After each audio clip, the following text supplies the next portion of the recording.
महाराष्ट्र शिक्षक पात्रता परीक्षेसाठी लातूरात 12,589 विद्यार्थीची परीक्षा।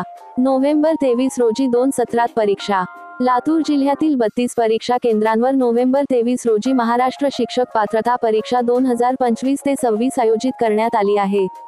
सकाळच्या सत्रात 21 परीक्षा केंद्रावर व दुपारच्या सत्रात 32 परीक्षा केंद्रावर परीक्षेचे नियोजन करण्यात आले आहे। पेपर 1 करिता सकाळी 10:30 ते 1 या सकाळच्या सत्रात 9,346 व पेपर 2 करिता पेपर -2 दुपारी 2:30 ते 5 या वेळेत दुपारच्या सत्रात 12,589 विद्यार्थी परीक्षा देणार आहेत। सर्व परीक्षा केंद्रावर सीसीटीव्ही कॅमेरे बसविण्यात आलेले आहेत। परीक्षा केंद्रावर विद्यार्थ्यांची सकाळी 9 पासून फ्रिस्किंगद्वारे तपासणी केली जाणार आहे।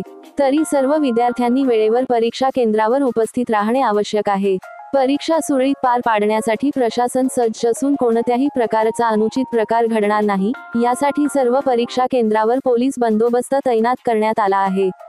या परीक्षेसाठी सर्व विद्यार्थ्यांनी वेळेवर उपस्थित राहावे असे आवाहन जिल्हाधिकारी वर्षा ठाकूर, जिल्हा परिषदेचे मुख्य कार्यकारी अधिकारी राहुल कुमार मीना, शिक्षणाधिकारी प्राथमिक तृप्ती अंधारे, जिल्हा परिरक्षक प्रमोद पवार यांनी केले आहे।